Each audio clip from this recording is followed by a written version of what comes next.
ರೈತ ದೊರೆಗೆ, ಓ ರೈತ ದೊರೆಗೆ. ಗ್ರಾಮೀಣ ಟಿ ವಿ ಯೂಟ್ಯೂಬ್ ವೀಕ್ಷಕರಿಗೆಲ್ಲ ನನ್ನ ನಮಸ್ಕಾರಗಳು. ನಿಮಗೆ ಒಂದು ವಿಷಯ ಪರಿಚಯ ಮಾಡಿಕೊಡೋದಕ್ಕೋಸ್ಕರ ನಾನು ಯೂಟ್ಯೂಬನ್ನು ಮಾಡ್ತಾಯಿದ್ದೀನಿ. ಆರ್ನ್ಬಿಲ್ ಫಾರ್ಮ್ ಅಂದರೆ ಆರ್ನ್ಬಿಲ್ ಅನ್ನೋದು ಒಂದು ವಿಶಿಷ್ಟವಾದ ಪಕ್ಷಿ. ಅದರ ಹೆಸರನ್ನ ನನ್ನ ನೈಸರ್ಗಿಕ ಕೃಷಿ ತೋಟಕ್ಕೆ ಇಟ್ಟಿದ್ದೀನಿ. ಅದಕ್ಕೆ ಒಂದು ಬಲವಾದ ಕಾರಣ ಇದೆ. ಅದನ್ನು ಮುಂದಿನ ವಿಡಿಯೋದಲ್ಲಿ ನಾನು ನಿಮ್ಮ ಜೊತೆ ಶೇರ್ ಮಾಡ್ತೀನಿ. ಸದ್ಯಕ್ಕೆ ಈಗ ಈ ಆರ್ನ್ಬಿಲ್ ನೈಸರ್ಗಿಕ ಕೃಷಿ ತೋಟದಲ್ಲಿ ನಾನು ಬೆಳೆದಿರುವಂಥ ನಂಜನಗೂಡು ರಸಬಾಳೆ, ವಿಶ್ವವಿಖ್ಯಾತ ನಂಜನಗೂಡು ರಸಬಾಳೆ ಪರಿಚಯ ಮಾಡಿಕೊಡೋದಕ್ಕೋಸ್ಕರ ನಾನು ಈ ಯೂಟ್ಯೂಬ್ ಇದರಲ್ಲಿ ಬಂದಿದ್ದೀನಿ.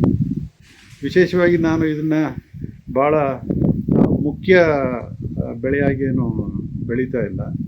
ಪ್ರಾರಂಭದಲ್ಲಿ ನಾನು ಕೇವಲ ಎಲ್ಲರ ಕುತೂಹಲದಂತೆ ಕೂಡ ನಾನು ಒಂದೆರಡು ಕಂದನ್ನು ತಂದು ನೆಟ್ಟೆ. ಒಂದು ವರ್ಷದಲ್ಲಿ ಒಂದು ಗೊನೆ ಬಂತು. ಅದು ಸ್ವಾದ ಚೆನ್ನಾಗಿತ್ತು. ಆದರೆ ನನಗಿನ್ನೂ ಅದರಲ್ಲಿ ಏನೋ ಕೊರತೆ ಇದೆ ಅಂತ ಅನ್ನಿಸ್ತು. ಏನು ಕೊರತೆ ಅಂತಂದರೆ, ನಾನು ಬಾಲ್ಯದಲ್ಲಿ ಸೇವಿಸಿದ್ದಂತಹ ನಂಜನಗೂಡಿನ ರಸಬಾಳೆ ಹಣ್ಣಿಗೂ ಈಗ ನಾನು ಬೆಳೆದಿರುವಂಥದ್ದು ಮತ್ತು ಮಾರ್ಕೆಟಲ್ಲಿ ತಿನ್ನುವಂಥ ರಸಬಾಳೆಗಳು ಯಾವುದು ಒಂದಕ್ಕೊಂದು ತಾಳೆ ಆಗ್ತಾ ಇಲ್ಲ ಕೂಡ. ಹಾಗಾಗಿ ಇದರ ಮೂಲ ತಳಿ ಯಾಕೆ ಹುಡುಕಬಾರ್ದು, ಪ್ರಯತ್ನ ಮಾಡಬಾರ್ದು ಒಂದು ಪ್ರಯೋಗದಲ್ಲಿ ಈಗ ನಾನು ನನ್ನ ತೋಟದಲ್ಲಿ ತೊಡಗಿಕೊಂಡಿದ್ದೀನಿ. ಅದನ್ನು ಒಂದು ಕಿರು ಪರಿಚಯಕ್ಕಾಗಿ ಈ ವಿಡಿಯೋವನ್ನು ನಿಮ್ಮ ಮುಂದೆ ಇಡ್ತಾಯಿದ್ದೀನಿ. ದಯವಿಟ್ಟು ಗಮನಿಸಿ. ಆದರೆ ನಾನು ಹೇಳೋದನ್ನೆಲ್ಲ ನೀವು ನಂಬಬೇಕಾಗಿಲ್ಲ, ಅಥವಾ ನಾ ಹೇಳಿದ್ದೆಲ್ಲ ಸತ್ಯ ಅಂತ ನಾನು ಪ್ರತಿಪಾದಿಸ್ತಾ ಇಲ್ಲ. ಯಾಕೆಂದರೆ ನೀವು ನಿಮ್ಮ ತೋಟದಲ್ಲಿರುವಂಥ ಮಣ್ಣು, ನೀರು, ವಾಯುಗುಣ ಇದರ ಮೇಲೆ ಯಾವುದೇ ಬೆಳೆಯ ಒಂದು ಗುಣ ಸ್ವಭಾವ ನಿರ್ಧಾರ ಆಗುತ್ತೆ ಅನ್ನೋದು ತಮಗೂ ಗೊತ್ತಿದೆ. ಆದರೆ ನನ್ನ ನೈಸರ್ಗಿಕ ಕೃಷಿ ತೋಟದಲ್ಲಿ ಮಣ್ಣು ಅಷ್ಟು ಫಲವತ್ತಾಗಿಲ್ಲ, ತುಂಬ ಕಲ್ಲು, ಒಣಭೂಮಿ. ಈಗ ಅದನ್ನು ನಾನು ಮಲ್ಚಿಂಗ್ ಮಾಡೋದ್ರ ಮುಖಾಂತರ, ನೈಸರ್ಗಿಕ ಕೃಷಿ ವಿಧಾನಗಳನ್ನು ಅನುಸರಿಸೋದ್ರ ಮುಖಾಂತರ, ಅದರಲ್ಲೂ ವಿಶೇಷವಾಗಿ ಸುಭಾಷ್ ಪಾಳೇಕರ್ ನೈಸರ್ಗಿಕ ಕೃಷಿ ತಜ್ಞ ಅವರ ಪದ್ಧತಿಯನ್ನು ನಾನು ಚಾಚು ತಪ್ಪದೆ ಅನುಸರಿಸ್ತಾ ಇದ್ದೀನಿ. ಅಂದರೆ ಮುಖ್ಯವಾಗಿ ನಾಟಿ ಹಸುವಿನ ಸಗಣಿ ಗಂಜಲಗಳನ್ನು ಬಳಸಿ ತಯಾರಿಸುವಂಥ ಬೀಜಾಮೃತ, ಜೀವಾಮೃತ, ಹೊದಿಕೆ ಮತ್ತು ಆರ್ದ್ರತೆ ಈ 4 ತತ್ವಗಳನ್ನು ಅನುಸರಿಸಿ ನಾನು ನನ್ನ ಬೆಳೆಗಳನ್ನು ಆಯೋಜನೆ ಮಾಡ್ತಾಯಿದ್ದೀನಿ. ವಿಶೇಷವಾಗಿ ನಂಜನಗೂಡು ರಸಬಾಳೆಗೆ ನಾನು ಹೆಚ್ಚಿನ ಆರೈಕೆ ಏನು ಮಾಡಿಲ್ಲ. ಯಾಕೆ ಅಂತಂದರೆ ತೋಟವನ್ನು ಅಭಿವೃದ್ಧಿಪಡಿಸೋ ಧಾವಂತದಲ್ಲಿ ತೊಡಗಿದ್ದಾಗ ಬಾಳೆ ಗಿಡಕ್ಕೆ ಹೆಚ್ಚಿನ ಪ್ರಾಮುಖ್ಯತೆ ಕೊಡೋದಕ್ಕಾಗಿಲ್ಲ. ಇನ್ನು ಮುಂದೆ ಈ ಪ್ರಯೋಗದಲ್ಲಿ ತೊಡಗಿಕೊಂಡಿರುವಾಗ ವಿಶೇಷವಾಗಿ ಮೂಲ ತಳಿಯನ್ನು ಮತ್ತೆ ನನಗೆ ಮನವರಿಕೆ ಆಗೋ ರೀತಿ ಕಂಡುಕೊಳ್ಳೋವರೆಗೆ ಆ ಪ್ರಯತ್ನ ಮುಂದುವರಿಯುತ್ತೆ. ಆ ಪ್ರಯತ್ನದ ಪ್ರಾರಂಭಿಕ ಹಂತದ ಕೆಲವು ಮಾಹಿತಿನ ನಿಮ್ಮ ಮುಂದೆ ನಾನು ಇಡ್ತಾಯಿದ್ದೀನಿ. ದಯಮಾಡಿ ನೋಡಿ. ಇದಕ್ಕೆ ನಿಮ್ಮ ಪ್ರತಿಕ್ರಿಯೆ ನಾನು ಸ್ವಾಗತಿಸ್ತೀನಿ.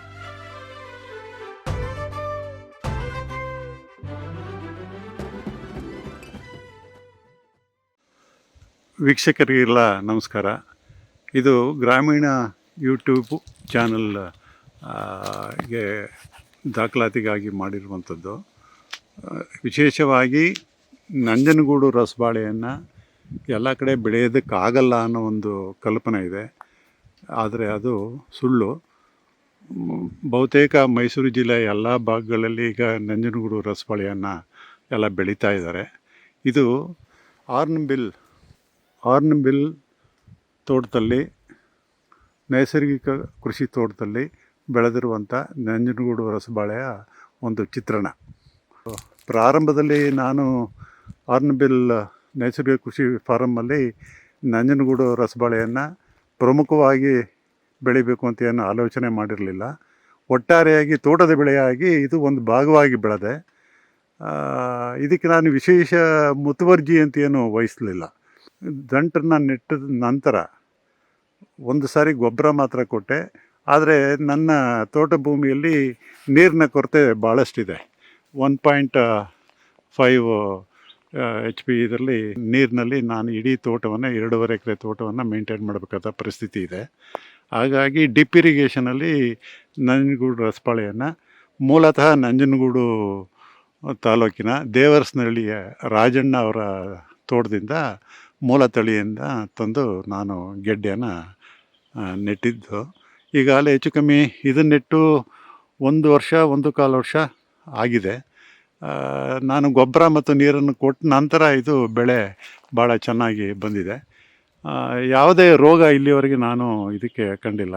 ಬಟ್ ಎಲೆಮಾರಿ ತರಗಮಾರಿ ಅಂತ ಒಂದು ರೋಗ, ಅದು ವೈರಸ್ಸಿಂದ ಬರುವಂಥ ರೋಗ ಅಂತೆ. ತರಗಮಾರಿ ಅಂದರೆ ನೋಡಿ, ಇದು ಈ ಬಾಳೆ ಎಲೆ ಇದೆಯಲ್ಲ, ಒಂದು ಗಿಡದಲ್ಲಿ 2 ಅಥವಾ 3, ಕೆಲವು ಗಿಡದಲ್ಲಿ 4-5 ಗರಿ ಇದ್ದಕ್ಕಿದ್ದಂಗೆ ಒಣಗಕ್ಕೆ ಶುರು ಆಗುತ್ತೆ. ಅಂಥ ಗಿಡದಲ್ಲಿ ಬಾಳೆಯ ಗೊನೆಯ ತೂಕ ಒಂದಷ್ಟು ಭಾಳ ಕಡಿಮೆ ಬಂದಿದೆ. ಅದು ಬಿಟ್ಟರೆ ಗಿಡ ಸತ್ತಿಲ್ಲ, ಆರೋಗ್ಯಪೂರ್ಣವಾಗಿದೆ. ನಾನು ಇದಕ್ಕೆ ಬಳಸಿರುವಂಥದ್ದು ಕೇವಲ ಕೊಟ್ಟಿಗೆ ಗೊಬ್ಬರ ಮತ್ತು ಜೀವಾಮೃತ. ಇದಿಷ್ಟರಲ್ಲಿ ನಾನು ಈ ಬಾಳೆ ಇದನ್ನು ನಾನು ಮೇಂಟೈನ್ ಮಾಡ್ತಾಯಿದ್ದೀನಿ. ನೋಡಿ, ಈಗ ಔಷಧಿ ರಾಸಾಯನಿಕ ಕೃಷಿಯಿಂದ ಬೆಳೆಯುವಂಥ ರೈತರು ಈ ಗಾತ್ರದ ಗೊನೆಯನ್ನು ಬೆಳೆಯೋಕ್ಕೆ ಭಾಳ ಕಷ್ಟಪಡ್ತಾರೆ. ನೋಡಿ, ಇದು 12ರಿಂದ 15 kgಯಷ್ಟು, 12ರಿಂದ 13 ಅಥವಾ 14 kgಯಷ್ಟು ತೂಕ ಬರುತ್ತೆ. ಈ ಗೊನೆ ನೋಡಿ ಎಷ್ಟು ಚೆನ್ನಾಗಿ ಬೆಳೆದಿದೆ. ಅದೇ ರೀತಿ ಎಲ್ಲ ಸುಮಾರು 80ರಿಂದ 90 ಬಾಳೆ ಗಿಡನ ನಾನು ಆಯೋಜನೆ ಮಾಡಿದ್ದೀನಿ. ಈ ಬಾಳೆ ಗಿಡನ ಮಾವಿನ ಗಿಡ ಮತ್ತು ಅಡಿಕೆ ತೋಟದ ನಡುವೆ ಇದನ್ನು ಬೆಳೆದಿರುವಂಥದ್ದು. ಟ್ರಂಚ್ ಸಿಸ್ಟಮ್ನ ಅನುಸರಣೆ ಮಾಡಿದ್ದೀನಿ. ಡಿಪ್ ಮೂಲಕ ನಾನು ಅದಕ್ಕೆ ನೀರನ್ನು ಕೊಡ್ತಾಯಿದ್ದೀನಿ. ಈ 1 ವರ್ಷದಲ್ಲಿ 1 ಬಾರಿ ಮಾತ್ರ ಕೊಟ್ಟಿಗೆ ಗೊಬ್ಬರ ಕೊಟ್ಟಿದ್ದೀನಿ ಅಷ್ಟೇ. ಅದಕ್ಕೆ ನಾನು ಹೆಚ್ಚು ಕೊಡೋಕ್ಕೆ ಸಾಧ್ಯ ಆಗಿಲ್ಲ. ಅದರಲ್ಲೂ ನೀರಿನ ಕೊರತೆ ಸಾಕಷ್ಟಿದೆ. ಅದರ ನಡುವೆ ಬಾಳೆ ತುಂಬ ಚೆನ್ನಾಗಿ ಬಂದಿದೆ. ನನ್ನ ತೋಟಕ್ಕೆ ಭೇಟಿ ನೀಡಿದ ರೈತರು ಸಹ, ಏನು ಸರ್ ನಿಮ್ಮ ತೋಟದಲ್ಲಿ ಈ ಥರ ನಾವು ಅಷ್ಟೆಲ್ಲ ರಾಸಾಯನಿಕ ಗೊಬ್ಬರ ಗೂಡೆಲ್ಲ ಹಾಕಿದ್ರೂ ಇಷ್ಟು ದೊಡ್ಡ ಗಾತ್ರದ ಗೊನೆ ಪಡೆಯೋದಕ್ಕಾಗಲಿಲ್ಲ ಅಂತ ಹೇಳೋದು ಕೇಳಿದ್ದೀನಿ. ನೋಡಿ,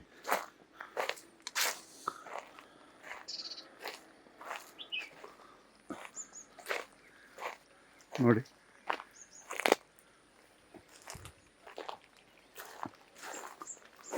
ನೋಡಿ ಈ ಬಾಳೆ ಗೊನೆ ಎಷ್ಟು kg ತೂಗ್ಬೋದು ಅಂದಾಜು ನೀವೇ ಮಾಡಬೇಕು. ಹಾಗೇನೆ ಇದು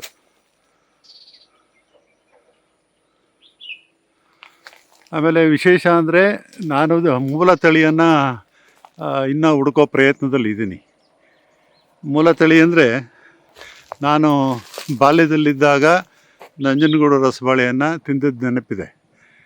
ಈ ಬಾಳೆಹಣ್ಣಿನ ಗಾತ್ರ ಭಾಳ ಚಿಕ್ಕದಿತ್ತು, ಸಿಪ್ಪೆ ಸಹ ಭಾಳ ಒರಟು. ಆ ಸಿಪ್ಪೆ ಮೇಲೆ ಕಪ್ಪು ಚುಕ್ಕಿಗಳು, ಈ ಥರ ಒರಟೊರಟಾಗಿರುವಂಥ ರಸಬಾಳೆ ತಿಂದಿದ್ದ ನೆನಪು ನನಗೆ. ಅದರ ಸ್ವಾದ ನನ್ನ ಇನ್ನೂ ಬಾಯಿನಲ್ಲಿದೆ ನನಗೆ. ಆ ಥರದ ಹಣ್ಣನ್ನು ಹುಡುಕಿ ಬೆಳಿಬೇಕು ಅನ್ನೋದು ನನ್ನ ಗುರಿ. ಹಾಗಾಗಿ ನಾನು ನಿರಂತರವಾಗಿ ಒರಿಜಿನಲ್ ಮೂಲ ತಳಿ ಏನಿದೆ ರಸಬಾಳೆ, ಅದನ್ನು ಹುಡುಕ್ತಾ ಇದ್ದೀನಿ. ಮೈಸೂರಿನ ಮೈಸೂರಿನ ಮಾರ್ಕೆಟ್ನಲ್ಲಿ ಮೈಸೂರಿನ ಮಾರ್ಕೆಟ್ನಲ್ಲಿ ವಿಶೇಷವಾಗಿ ರಸಬಾಳೆಯನ್ನೇ ಮಾರುವಂಥ ಮಾರಾಟಗಾರರು ತುಂಬ ದಶಕಗಳಿಂದ ಇದ್ದಾರೆ. ಅವರು ಒಬ್ಬರನ್ನ ಕಾಂಟ್ಯಾಕ್ಟ್ ಮಾಡಿದ್ದೀನಿ. ಅವರು ಹೇಳೋದಿಷ್ಟೇ, ಸರ್ ನಮಗೆ 16 ವರ್ಷದಿಂದ ಕೆಲವು ಕೃಷಿಕರು ರಸಬಾಳೆಯನ್ನು ತಂದುಕೊಡ್ತಾ ಇದ್ದಾರೆ, ನಾವು ಅವರಿಂದನೇ ಪರ್ಚೇಸ್ ಮಾಡ್ತಾಯಿದ್ದೀವಿ ಅಂತ ಹೇಳಿದ್ರು. ಅದು ಹಣ್ಣನ್ನು ತಿಂದಾಗ ನಾನು ಬಾಲ್ಯದಲ್ಲಿ ಏನು ನಾನು ತಿಂದಿದ್ದೆ ರಸಬಾಳೆ, ನಂಜನಗೂಡು ರಸಬಾಳೆ, ಆ ಸ್ವಾದ ಇತ್ತು. ಅದು ಆ ತಳಿ ಮೈಸೂರು ನಂಜನಗೂಡಿಂದ ಕುಶಾಲನಗರ ಈ ಕಡೆಗೆ ಹೋಗಿದೆ, ಮತ್ತು ಕೆಲವೊಬ್ಬ ಹುಣಸೂರು ಭಾಗದಲ್ಲಿ ಕೆಲವು ಕಡೆ ಇದೆ ಅಂತ ಕೇಳಿದ್ದೀನಿ. ಆ ರೈತರ ಪರಿಚಯ ಇದ್ದಾರೆ. ನಾನು ಬೇಕಾದ್ರೆ ನಿಮಗೆ ಆ ಗೆಡ್ಡೆನ ತರಿಸ್ಕೊಡ್ತೀನಿ, ನೀವು ಬೆಳೆಯೋದಾದ್ರೆ ಬೆಳೀರಿ ಅಂತ ಹೇಳಿದ್ದಾರೆ. ಅದು ಒಂದು ಪ್ರಯತ್ನ ಮಾಡೋದಕ್ಕಿದ್ದೀನಿ. ಜೊತೆಗೆ ಟಿಶ್ಯೂ ಕಲ್ಚರ್ನಲ್ಲಿ ತೋಟಗಾರಿಕೆ ಇಲಾಖೆಯವರು ನಂಜನಗೂಡು ರಸಬಾಳೆಯನ್ನು ಅಭಿವೃದ್ಧಿಪಡಿಸಿದ್ದೀವಿ ಅಂತ ಹೇಳ್ತಾ ಇದ್ದಾರೆ.